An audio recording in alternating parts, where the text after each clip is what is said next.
নমস্কার, আমি অমিত।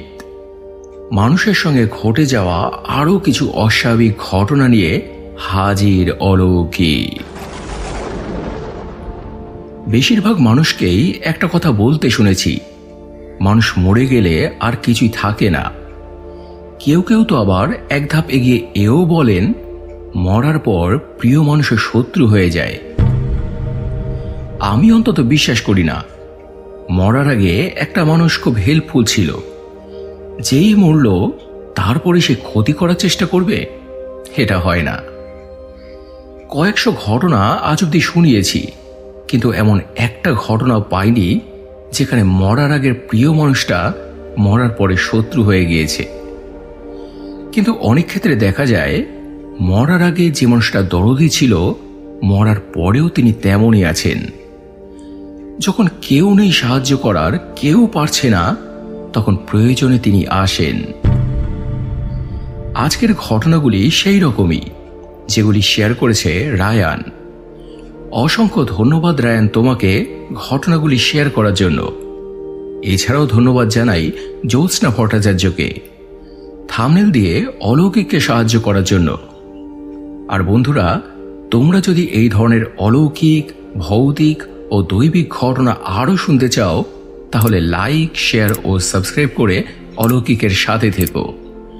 কারণ প্রতি সপ্তাহের মঙ্গলবার ও শনিবার রাতে এই ধরনের ঘটনা এখানে কিন্তু আসতেই থাকে। এবারে তাহলে শুরু হচ্ছে রায়ানের বলা আজকের প্রথম ঘটনা। মানা না মানা নিজের কাছে, লোকের মাঝে লুকিয়ে আছে।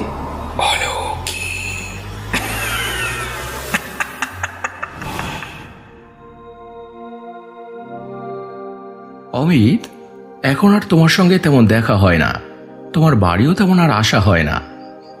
আসলে নতুন এক জায়গায় কাজে জয়েন করেছি, সময় পাই না।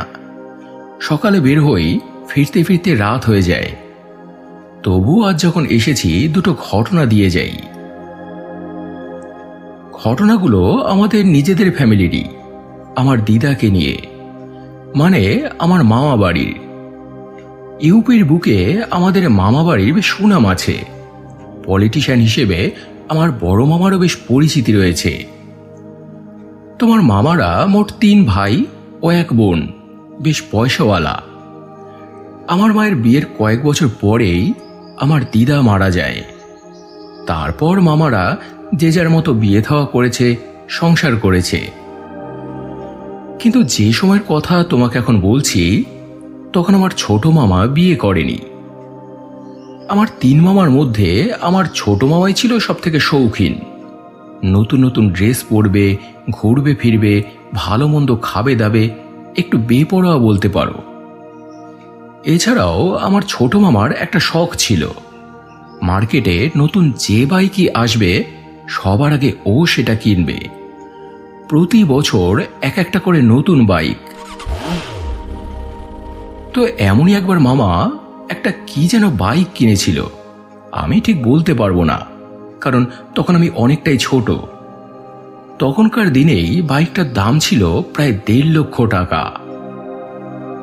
মায়ের মুখে শুনেছি বাড়ির অনেকেই আপত্তি করেছিল, এই তো কিছুদিন আগে একটা বাইক নিলি, 6 মাসও হয়নি, আবার এখন কি দরকার এতগুলো টাকা। কিন্তু আমার ছোট মামা কারোর কোনো কথা শোনেনি, বাইকটা নিয়েই ছাড়ল। কিন্তু যেদিন বাইকটা আনতে যায়, সেদিনই একটা ঘটনা ঘটে।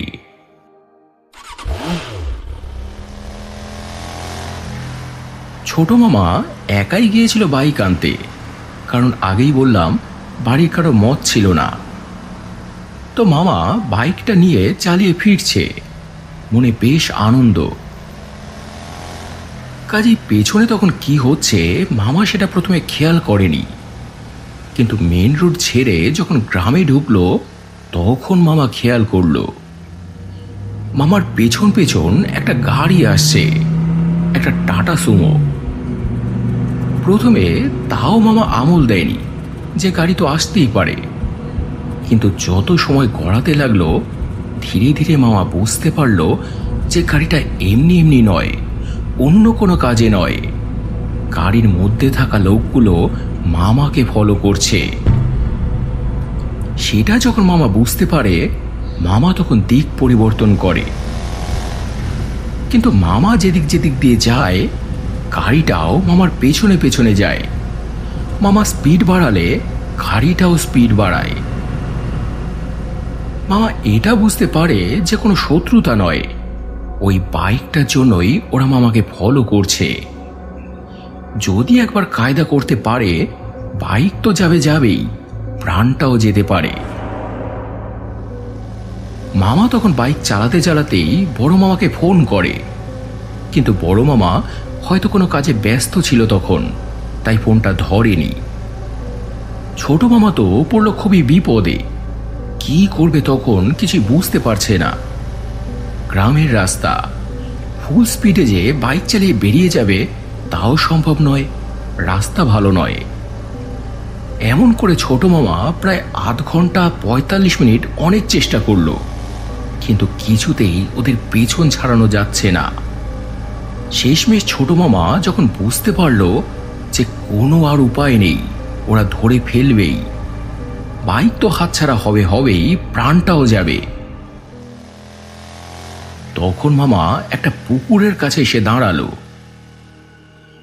সেই পুকুরের কাছেই ছিল একটা শ্মশান, যে শ্মশানে মামার মাকে, মানে আমার দিদাকে দাহ করা হয়েছিল, যে পুকুরে ওনার মায়ের অস্থি বিসর্জন করা হয়েছিল। সেখানে এসে দাঁড়ালো মামা। মনে মনে তখন মাকে স্মরণ করে বলল, মা, এখন তুমি যা করার করো মা, এদের থেকে বাঁচাও মা, এদের থেকে বাঁচাও। বলে মামা বাইক থেকে নেমে বাইকের চাবিটা ছুঁড়ে ফেলে দিল ওই পুকুরের জলে, দিয়ে ওখান থেকে দিল দৌড়। প্রাণ থাকলে অমন বাইক আরো হবে। তো এরপরে কি হয়েছিল মামা আর কিছু জানে না, তবে এটা ধরেই নিয়েছিল যে বাইকটা ভোগে গেল। তো ছোট মামা এরপরে বাড়িতে ফিরে সব ঘটনা জানালো বড় মামাকে। শুরুতেই বলেছি, বড় মামার পলিটিশিয়ান হিসেবে বেশ ভালোই নাম ডাক ছিল। কাজেই বড় মামা এরপর বেশ কিছু লোকজন নিয়ে গেল ওই পুকুর ঘাটে। জানে যে বাইকটা পাবে না, তাও গেল। কিন্তু গিয়ে দেখলো যেমন বাইক তেমনই আছে, বাইকের কিছু হয়নি। কিন্তু বাইকের আশেপাশে কারো রুমাল, কারো জুতো, মোবাইল, এমনকি মানি ব্যাগ পর্যন্ত পাওয়া গেল। ওই দেখে তো সবাই অবাক হয়ে গেল, এগুলো কাদের? যারা বাইক চুরি করতে এসেছিল তাদেরই নিশ্চয়ই। কিন্তু বাইক না নিয়ে তারা এসব ফেলে চলে গেল কেন? অনেকগুলো প্রশ্ন মনের মধ্যে ঘুরপাক খেতে লাগলো। তারপর যে মোবাইলটা পাওয়া গিয়েছিল সেটা দিয়ে ওরা যোগাযোগ করার চেষ্টা করলো ওদের সঙ্গে। বড় মামা তাদেরকে ফোন করে বাড়িতে ডাকে, বলে যে আজ রাতেই দেখা করতে, না হলে কাল সকালে এসব জিনিস থানায় জমা দিয়ে চুরি কেস দেবে। তো ভয় পেয়ে ওরা ওই রাতেই মামা বাড়িতে এলো। স্বীকার করলো যে হ্যাঁ, ওরা বাইক চুরি করার উদ্দেশ্যেই এসেছিল। কিন্তু তারপর যে ঘটনা ঘটলো তা এক কথায় অবিশ্বাস্য। ছোট মামা বাইক ফেলে পালানোর পর ওরাও ওই পুকুর ঘাটে এসে দাঁড়ায়। তারপর গাড়ি থেকে নেমে যেই ওই বাইকের দিকে এগিয়ে যায়, অমনি ওই পুকুরের মধ্যে থেকে ধোঁয়ার মতো একটা জিনিস উঠে এসে বাইকের চারপাশে ঘুরতে লাগে। ওই দেখেই তো ওরা সবাই তখন ভয় পেয়ে যায়। যার কাছে যা কিছু ছিল ওসব ফেলে দৌড়ে পালায় ওখান থেকে।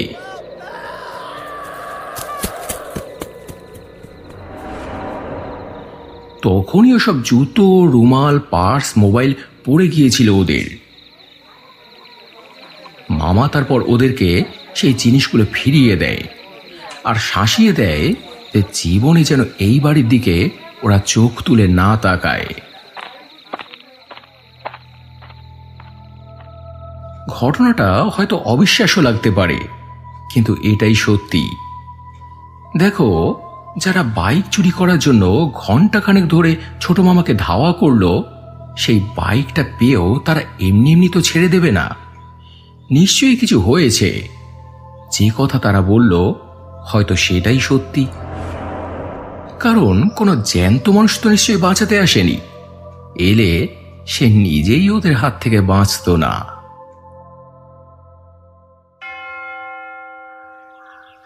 তো অমিত, এই হলো আমার প্রথম ঘটনা। এবারে তোমাকে বলি আর একবারের ঘটনা। এই ঘটনার বেশ কিছুদিন পরের কথা। আমার ছোট মামারও তখন বিয়ে হয়ে গেছে। 3 মামা, বউ, বাচ্চা, যে যার মতো সংসার নিয়ে ব্যস্ত।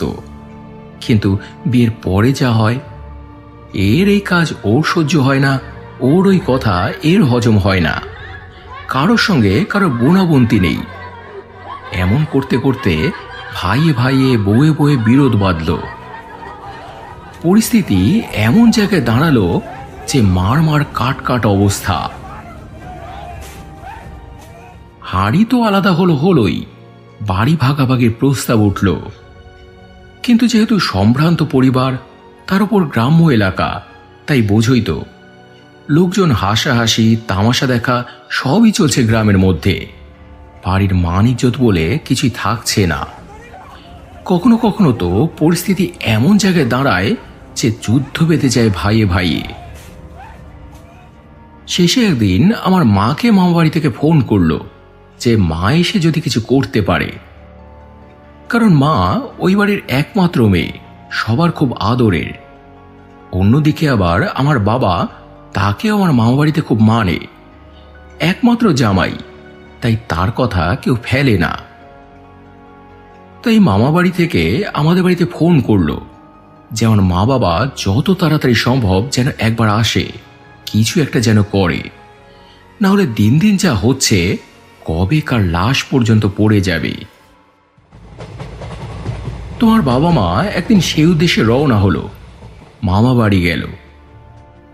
কিন্তু তারাও গিয়ে কিছু করতে পারলো না। যতই বোঝায় কেউ কোনো কথা শোনে না। দেখুন দাদা, এই বাড়িতে একটা মান সম্মান আছে। আজ অব্দি তো কেউ আঙুল তুলতে পারেনি এই বাড়ির দিকে। আপনারা লোকের বিচার করেছেন, লোকের সমস্যার সমাধান করেছেন, কিন্তু আজ নিজের এরকম করলে লোকে কি বলবে বলুন তো? মান সম্মান কিছু থাকবে? দেখুন, হাড়ি পাতিল পাশাপাশি থাকলে টুকটাক ঝগড়া অশান্তি লাগবেই, আবার ঠিক হয়ে যাবে। তাই নিয়ে এত লোক হাসানোর কোনো মানে হয় না। কিন্তু কিছুতে কিছু হলো না। কেউ কোনো কথা শোনে না। দু একটা কথা বলে, আমার বাবাও দু একটা কথা বলে। এমন করতে করতে একসময় আমার বাবাও রেগে যায়। কিন্তু তাও মন কিছুতেই মানছে না। সারাটা রাত ওই চিন্তায় চিন্তায় বাবা মা কারোরই ঘুম হলো না। দুজনেই জেগে আছে, কথা বলছে। আর ওই ঘরের মধ্যেই দিদার একটা ফটো টাঙানো ছিল দেয়ালে। তো ওনারা কথা বলতে বলতে একসময় আমার বাবা ওনার শাশুড়ি মাকে, মানে আমার দিদার ফটোর দিকে তাকিয়ে বলল, মা, আমরা এসেছিলাম ঝামেলা মিটমাট করতে, কিন্তু পারলাম না। আজ যদি আপনি থাকতেন এমনটা হয়তো হতো না। আপনার ছেলেরা আজ মান সম্মান বিবেক সব হারিয়েছে। আপনি যদি কিছু পারেন তাহলে আপনি করুন মা, না হলে এরা থামবে না। এইসব কথা বলে বাবা মা দুজনেই আবার চুপ করে যায়। দীর্ঘশ্বাস ফেলছে। কি হবে কেউ কিচ্ছু জানে না। চারপাশ তখন নিস্তব্ধ। এর কিছুক্ষণ পরেই আস্তে আস্তে বাবা মা দুজনেরই তন্দ্রা লেগে এলো। কিসের যেন একটা ঘোরের মতো লেগে গেল। দুজনেই এরপর ঘুমিয়ে পড়লেন তারা। তারপরেই বাবা যেন স্বপ্ন দেখতে লাগলো। দিদাকে যে শ্মশানে দাহ করা হয়েছিল, ওই শ্মশানটা দেখছে বাবা।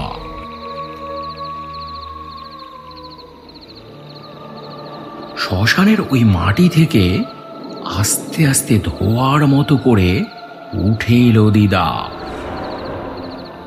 তারপর হাঁটতে হাঁটতে এগিয়ে আসতে লাগলো বাড়ির দিকে। রাস্তার কুকুরগুলো তখন তীরস্বরে ডাকছে। তার মধ্যে দিয়েই হেঁটে হেঁটে আসছে দিদা। বাড়িতে এলো, গেট খুলে বাড়ির ভেতরে ঢুকলো। তারপর বাইরে থেকেই বাবাকে ডাকলো। দরজা খুলে বাবা বেরোলো, দিদাকে ঘরের ভেতরে আসতে বলল। কিন্তু দিদা ঘরে ঢুকলো না, বাইরে দাঁড়িয়েই বলল, না, আমি ভেতরে যাব না, তুমি পারবে। ওদেরকে আবার এক সুতোয় গাঁথতে তুমিই পারবে। আমি আছি তোমার সঙ্গে, হাল ছেড়ো না। এই বলে দিদা একটু জল খেতে চাইল। বাবা গিয়ে চাপ কলের হাতলটা ধরে এরপর চাপ দিল। দিদা জল খেল। তারপর বিদায় জানিয়ে আবার বেরিয়ে গেল বাড়ি থেকে। বাবা বলল, কোথায় যাবেন মা? চলুন, আমি আপনাকে এগিয়ে দিয়ে আসি। কিন্তু দিদা বারণ করল, বলল, না, আমি যেতে পারবো, অনেক রাত হয়েছে, তুমি ঘরে যাও। বলে দিদা হাঁটতে হাঁটতে আবার চলে গেল। পরদিন সকালে অনেক বেলায় ঘুম ভাঙল বাবার। উঠে সবাইকে এই স্বপ্নের কথা বলল। শুনে সবাই যা বলল তাতে বাবাও রীতিমতো অবাক হয়ে গেল। দিদাকে স্বপ্নে দেখার সময় বাবা দেখেছিল না রাস্তার কুকুরগুলো খুব চেঁচাচ্ছিল। সত্যি সত্যি নাকি রাস্তার কুকুরগুলো খুব চেঁচাচ্ছিল মাঝরাতে। এত ডাকাডাকি করছিল বাড়ির সামনে যে বাড়ির সবার তখন ঘুম ভেঙে যায়। সবাই ভেবেছিল যে বাড়িতে চোর কিছু ঢুকলো নাকি, কিন্তু আসল ঘটনা এই, দিদা কি তবে সত্যি সত্যি এসেছিল? ঘুমন্ত অবস্থায় বাবার আত্মার সঙ্গে দিদার বিদেহী আত্মার সাক্ষাৎ হয়েছিল? উত্তর কেউ জানে না, শুধু জানে বোধ হয় ওই কুকুরগুলো। কিন্তু তাদের কথা যে আবার মানুষ বুঝতে পারে না। তো এই ঘটনার পর কি চমৎকার হয়েছিল কে জানে। কিভাবে পরিস্থিতি আবার সব ঠান্ডা হয়ে এলো। কেউ যে কাউকে সহ্য করতে পারতো না সেই ব্যাপারটা আর রইল না। সবাই সবার সঙ্গে কথা বলে, একসঙ্গে কাজকর্ম করে, মিলেমিশে থাকে। হঠাৎ যে কি হলো সবার, বাবা মা কেউই কিছু বুঝতে পারল না। সে যাই হোক, সবার যে আবার মিলমিশ হয়ে গেল এটাই তো বড় কথা। এই উদ্দেশ্যেই তো আসা, এত কিছু করা। কে করলো, কিভাবে করলো, সেটা না হয় অজানাই থাক।